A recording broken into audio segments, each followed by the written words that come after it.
For Lethbridge. Mr. Speaker, in the last Parliament, these Liberals forced through one piece of censorship legislation after another. Bill C-18, which of course stops the spread of news on social media outlets. Bill C-11, which controls what Canadians can see and say online. And then came Bill C-63, which is bloated censorship legislation, which actually brought in an internet czar and controls freedom of speech. The Liberals claim that this is a, quote, new government, so my curiosity is this. Whoever is in charge over there, of course, will they commit to respecting Canadians and, of course, stop censoring them? L'honorable ministre de l'Identité. The Honourable Minister. Mr. Speaker, for decades we've witnessed journalists losing their jobs, newsrooms shutting down, and local media going bankrupt. Access to fact-based information from coast to coast to coast is essential to keep Canadians informed. Unfortunately, Mr. Speaker, my Conservative colleague do not believe that preserving this pillar of our democracy is important.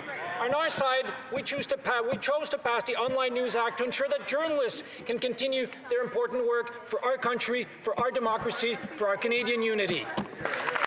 The honourable member for Lethbridge. So what I'm hearing is that this is the same old government, absolutely hell-bent on continuing to censor what Canadians can see and say online. My question is with regards to Bill C-63 and going forward.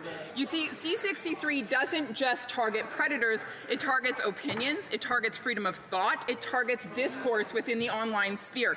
It institutes thought police, for crying out loud.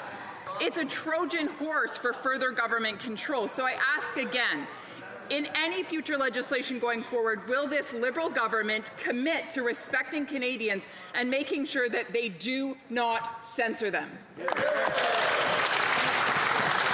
L'honorable ministre de... The Honourable Minister. Mr. Speaker, just about everything that the member said in her intervention is wrong. Bill C-11 ensures that Canadian artists get rewarded, as they should, by online platform, Mr. Speaker.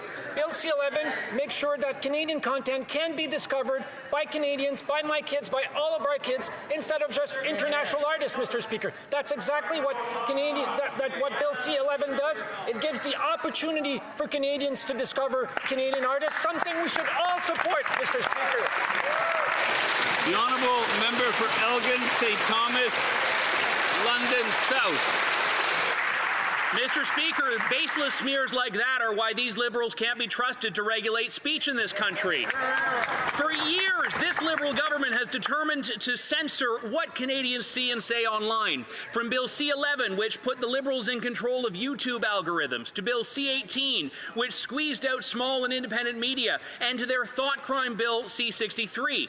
Now we learn in the National Post that cabinet ministers over there are all clamoring over who gets to be responsible for the latest online censorship law.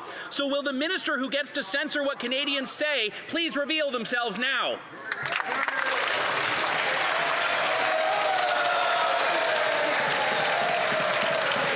L'honorable ministre de l'Identité. The Honourable Minister. Even Google agreed that they should do this. Google will pay $100 million to help Canadian journalism in this country.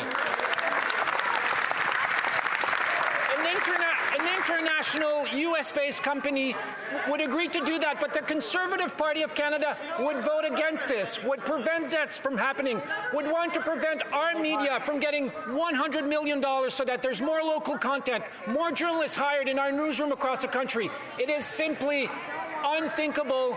It is immoral, Mr. Speaker.